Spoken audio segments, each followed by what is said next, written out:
Nice kayo ba nga? Mabot sa time, no?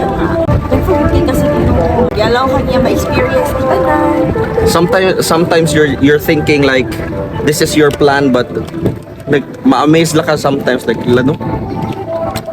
God is really good and God is really working for us. For all of us. Yeah, not just us.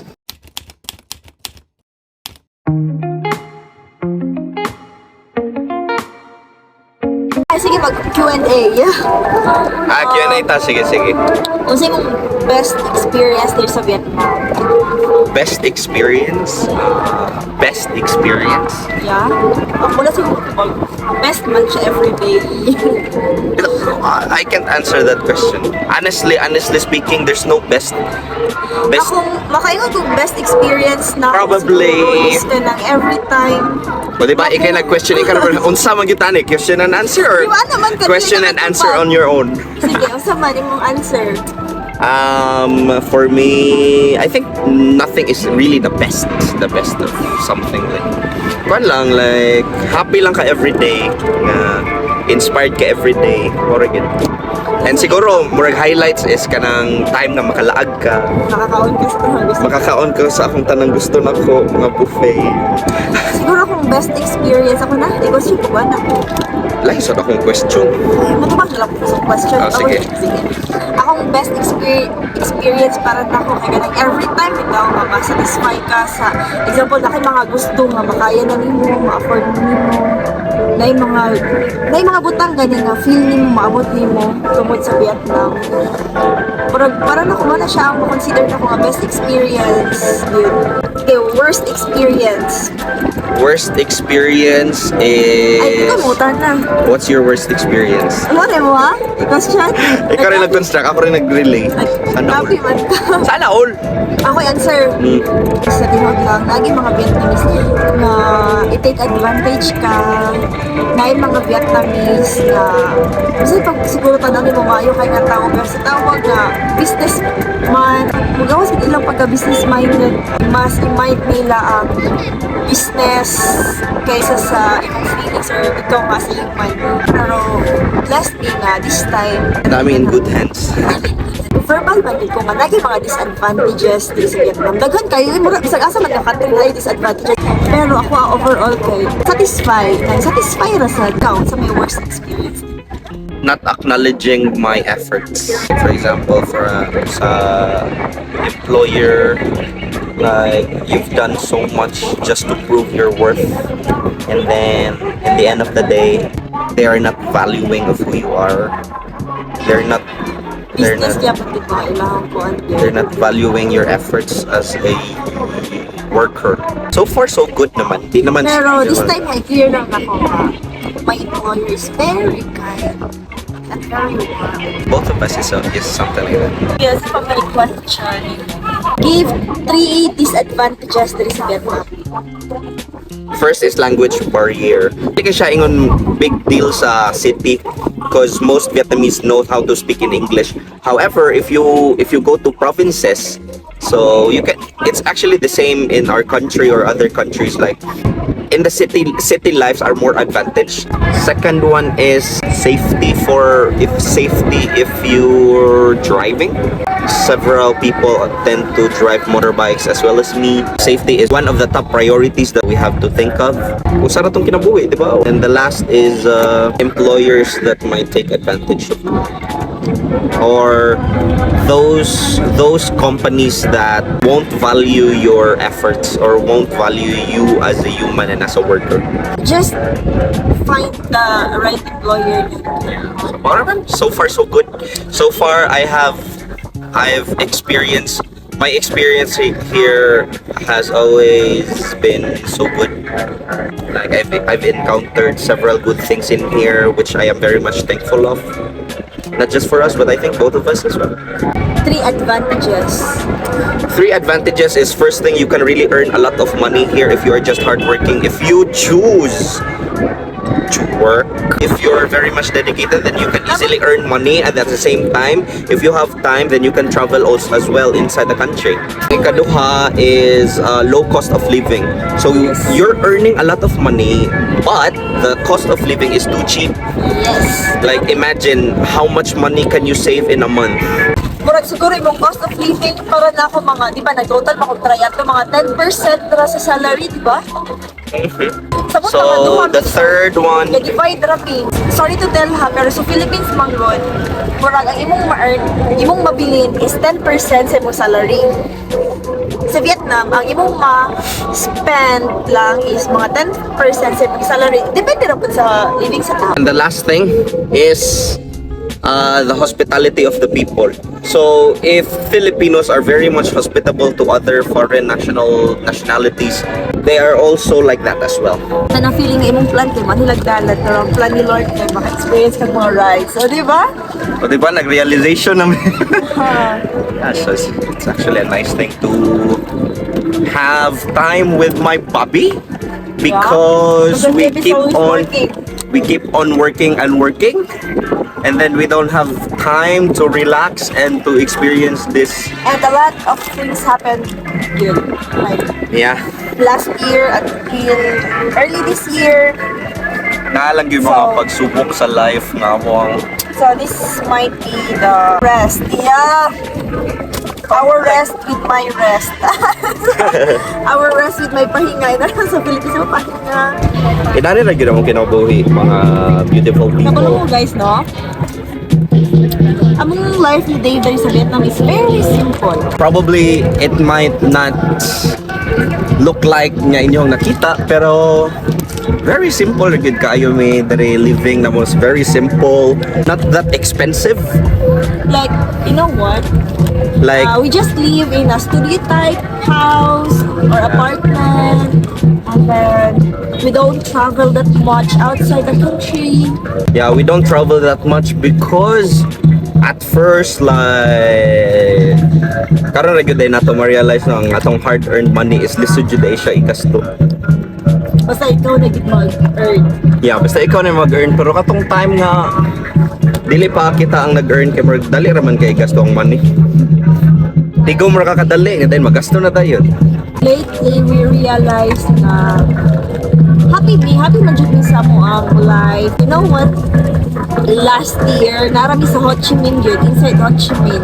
We didn't do anything such a lavish life, and I think now it's a bit worth it of all of those hard works that we had. I think it pays off.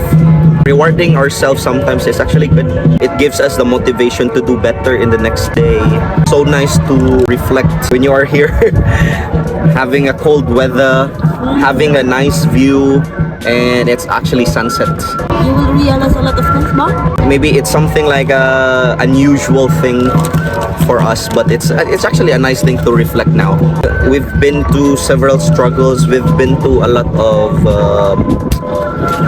challenges in the past year, but still we are here striving to reach our goals, ambitions, and providing something that can make our family happy. Wilak na ko. We never thought na pabot mo diri nga place, I mean diri sa Vietnam, makaabot tayo, ba? Like, it's actually God's plan, not our plan. We're just taking risks. You know, sometimes when you take risks, it's actually a 50-50 thing. You don't know if it succeed or not. Sometimes you might fail. However, It took us years. I got na stable, di ba, diri sa Vietnam. Okay. Kabalo mo guys, no?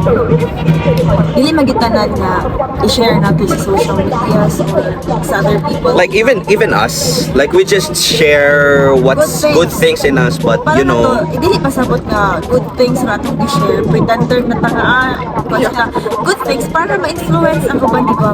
to do well. Good, do well, dayon. Good life. Nga na bitaw. But our life is something like Up, bouncy, bouncy, bouncy, up, struggle, struggle, struggle, up, struggle, struggle. Mataganta si Dave. It's going up and down. You don't know what happens next. Lagi mga butang nga, makaingon ko nga, kami ra gini Dave ang nakibalik sa mga Struggles. struggle, sa mga challenges na mga na-encounter. That's right. Kanang, makaingon ka, usahay, ingon ka sa ubang tao nga, kapuya, oy, pero ang ubang tao, dili makasabot ka ng kapuy nga. Kaya Yeah. man sila nga, dako magsweldo. Sometimes diba? like you're kapuyon, like you are very blessed to have that kind, and many But people not are that. something like many people are dreaming of your of the job that you have now, but sometimes you can think of like sometimes it's too tiring, sometimes it's too kapoy jud. Tiring kapoy. Every time may yun ni kapo, it doesn't mean nga ungrateful na niya or dili na ni happy. Kapoy kay tawo raman ka. Yeah, we're just human. Dili na robot. Sometimes kanang kapoy mo dili tungod sa work. Diba? Pero ay ikaw tungod sa work kay wala kay day off. Over man ko pero sa mga kay kanang ako magigi-choose sa kanang work-life balance. But sometimes, baka yung kapoy ko, emotionally, mentally, wala ko balungan, no? Pero, lahi manggod ka pa naman, guys, no? Kami dyan yung life sa Philippines in terms of comforts, di ba? Yeah, I can really say Okay, kung dito nga, ay, kami sa Philippines, you're really in your Stable comfort lang sa Philippines. zone. You're happy. if sad ka, call your family ka na, patuon ni mo, di ba? Makita ni mo diretsyon. Pero dali sa Vietnam, if sad ka, kaya dapat umuwi ka. Like, sad lang ka, pero You just have to lean on. You really have to sacrifice something in your life because if you won't sacrifice something, then parang murag wala kay makoncept. parang ano, Parang ano, parang ano. pwede mo ka mo risk, pwede mo sa kagdili. So it just depends upon you. As long as you're happy and you choose that option nga best for you, then okay, go for it. I realize ba nga, whatever you do, whatever you say, lagi mga tao nga, dili, dapat ikit ang pagsagot sa Yeah. I mean, if you do good, if you do bad, naragay maingon ang tao. If you say good things, if you say bad things, naragay Still the same. So, So- just leave, like, ikaw na sa kalimutan, Charis. Me as well, like I choose a silent happiness. That's what my aim for every day, just a silent happiness. Like happy ko. Like if everybody tends to you hear something from other people, then go for it. Like right, so everybody has their own opinion. Everybody is entitled with their own opinion, and yeah, I just want to live silently happy. I think other people might think of us like we are not happy with our life, but we are silently happy. Lahi mag-ugapin ni isang tao, no? So it's something like Like, ang- happiness is by definition. It depends upon the person kung unsa ang iyang truest definition of happiness. If your happiness is going outside and have fun and that's it, and that's your real happiness. But there are also people that their happiness is just inside the house, inside the four corners of the room, and I think that's the best definition that we can describe to ourselves. That's also one of the problem of mine in the past that I thought that the real happiness is going outside, having fun with others, but now I realize na ang definition gud niya is depende sa tao. I think ang happiness is depende sa imong maturity. Yeah, I think so. Like, if young ka, di ba murag mas happy mo din ka makibanding sa Yeah. friends nga Because kanang- bitaw say katong college pa bata mo ginana gid mo Di ba? malipay ka sa outside. Ako, mao na jud ni inborn. Inborn na gid ako ang happiness nga mas balay. Yeah, so that's also I thought nga problem siya nako, then karon na nako na realize ba di mo siya problem kay if problem siya siguro kanang feel nimo kay unhappy ka pero nganong ma-feel nimo og security, nganong ma-feel nimo ang calmness, happiness kanang you're being you. You are being you inside. So I think that's the real definition of happiness for us. Nahi mga butang no nga ganahan kag buhat sa una nga karon dili na. Nahi mga butang nga advice nimo sa uban nga for this time di na sad kaganahan nga ikaw din buhat ato yung mag-advise. I mean, pag mo grow ka, like, ma-mature, ang maturity man good, no, kay dili gid siya nga, ay, 30 na ako, mature na ako, ay, 20, 23, or whatever. May times nga, mas mature pa ang 23 kaysa sa 30 of thinking, depende ko sa experience. Kami ni Dave, like, 21, OFWs na, imagine, bata pa siya kami nag-abroad, imagine, ang mga 21 karon is nag-eskwela pag di ba kamo sa K-12 bata pa jud kit ato no Oh, then na-realize na to, nga happy na to matiguan. pag ani nato di ba murag immature pag gid kita niya basta wala pa mi kabalo sa mga kuan ba pero sa among kabataon no daghan kimig na experience like atong pag lockdown daghan jud kayo no nga mo ginaka-mature na mo ni magtipid-tipid si dili man nga magtipid pero like among balay kay bitaras mi sa baratuhon nga balay pero dili mi gatipid din sa kaon. Yeah, Diba? if mag-crave me og something, dapat ka Kaon nang jud naman na. Kita man sa lawas. Kita masas ninyo sa akong lawas, no? Agoy! Pero Dagko na magiging kami, no? like kami mo gud among thinking man gud sa gamay nga balay is kuan. Matulog lang ni kay most of the time mag-work ni outside.